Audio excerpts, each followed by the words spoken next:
Hello students.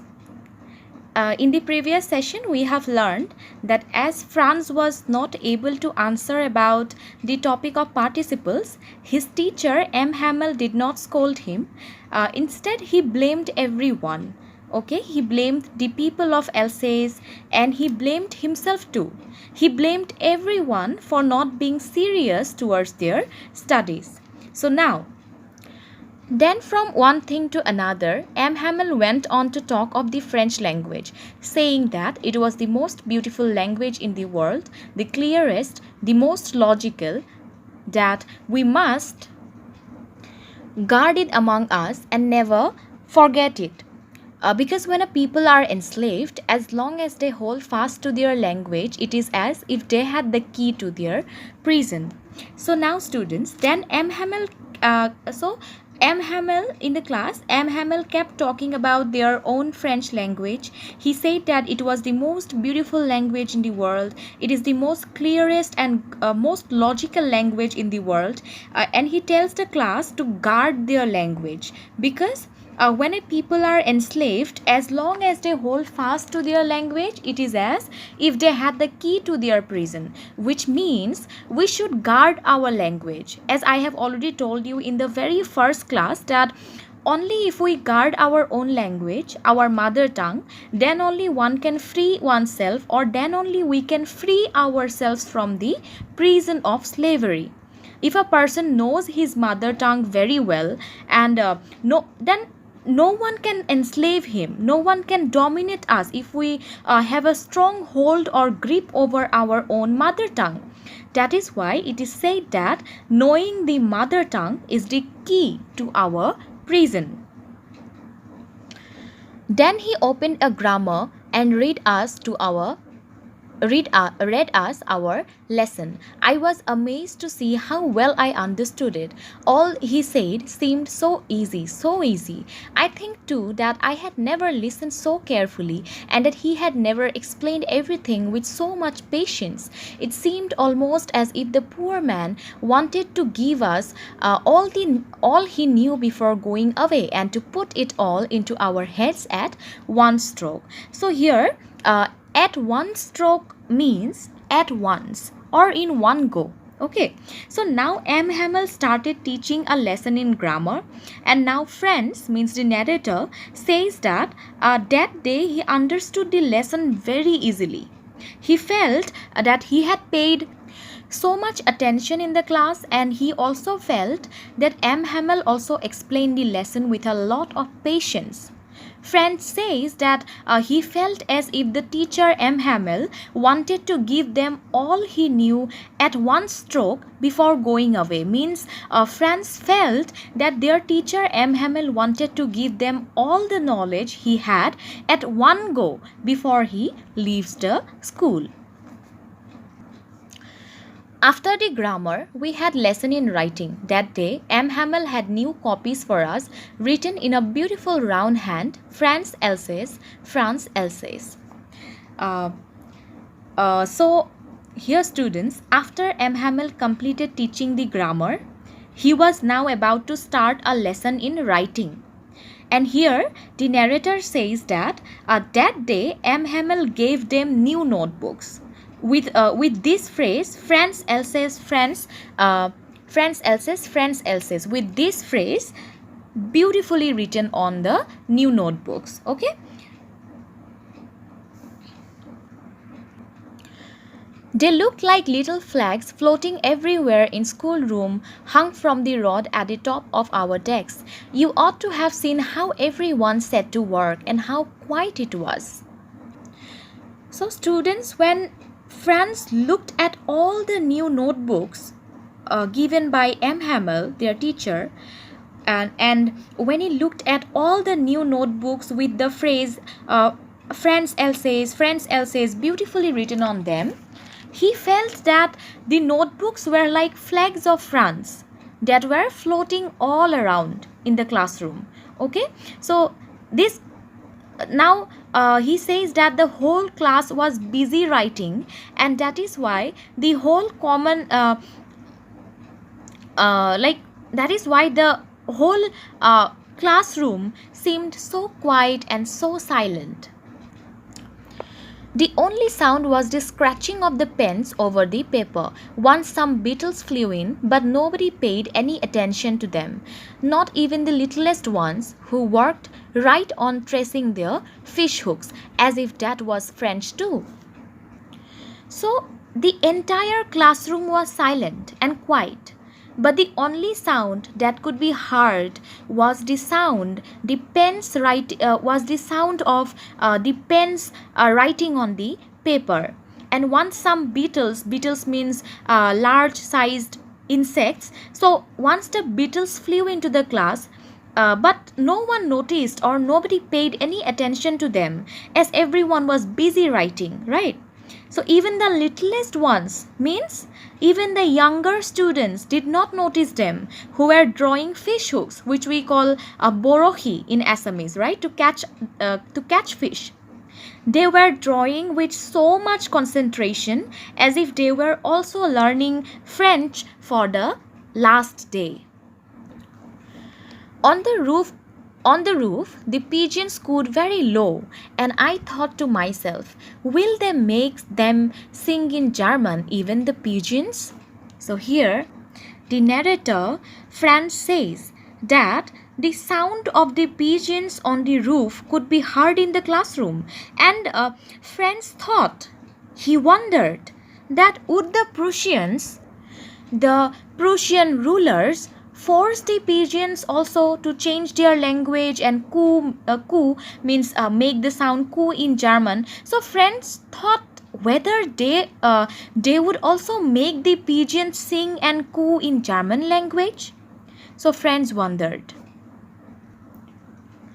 Whenever I looked up from my writing, I saw M. Hamel sitting motionless in his chair and gazing first at one thing, then at another, as if he wanted to fix in his mind just how everything looked in that little schoolroom. So, students, in between writing, Franz looked at M. Hamel, and Franz says that M. Hamel was sitting motionless in his chair, means he was sitting without any movement, and he was sitting still in his chair, and he was staring at the different things in the classroom. He was looking continuously at the different things in the classroom, as if he wanted to memorize everything which was there in the classroom before going away, before leaving the school. Fancy, for 40 years he had been there in the same place, with his garden outside the window and his class in front of him, just like that.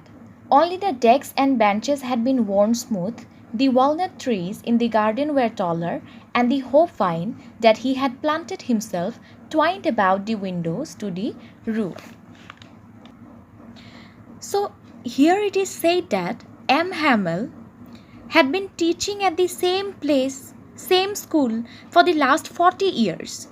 The only changes were that the desks and benches in the classroom had been worn smooth, means they have become smooth due to overuse.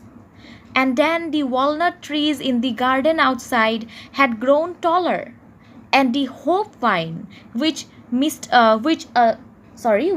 Hamel planted himself on the outer wall of the school building had climbed up to the roof. So these were the only changes in these whole 40 years. Okay, how it must have broken his heart to leave it all, poor man, to hear his sister moving about in the room above, packing their trunks, for they must leave the country next day. So the narrator Franz now feels that how it must have broken his heart to leave the school, how it must have broken M. Hamel's heart to leave the school and everything he had been engaged with these long 40 years. How M. Hamel must be heartbroken as he was leaving the place where he had spent 40 years of his life. and how the noises of his sister packing and moving their luggage could be heard from the room upstairs as they had to leave the next day. So friend says that the sister, M. Hamel's sister, was packing their trunks as they were going to leave the school the next day. So he thought he feels that how it must have broken M. Hamel's heart, how it must have broken M. Hamel's heart as M. Hamel was going to leave the school in which he had been which he had served for 40 years as a French teacher. So friends feels how it must have broken the heart of M. Hamel. But he had the courage to hear every lesson to the very last. After the writing, we had a lesson in history, and then the babies chanted their ba be be bo boo. So here, Friend says that even though it was a very sad and emotional moment for M. Hamel, then also he had the courage to hear every lesson. He remained composed. He controlled his sadness and he heard the lessons from the entire class. So now, after the writing was over, after the writing task was over, there was a lesson in history. And then they had a lesson of phonetics, means sounds of alphabets. And the class recited the sounds of alphabets. Okay, so they were ba be be bo boo. So they made these kind of sounds and they were reading the lesson of phonetics. Down there at the back of the room, old Hauser had put on his spectacles and holding his primer in both hands, spelled the letters with them. You could see that he too was crying. His voice trembled with emotion, and it was so funny to hear him that we all wanted to laugh and cry. Ah, how well I remember it, that last lesson.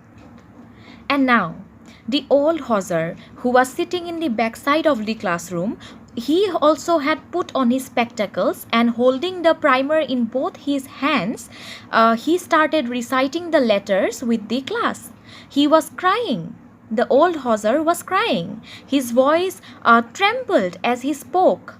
And Friend says that hearing him was so funny.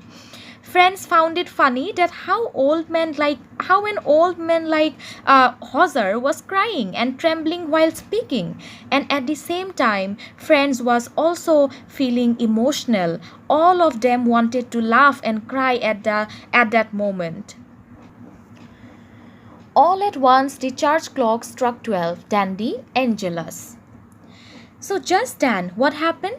The clock at the church struck 12 and then the Angelus, means the religious prayer song, began. At the same moment, the trumpets of the Prussians returning from drill sounded under our windows.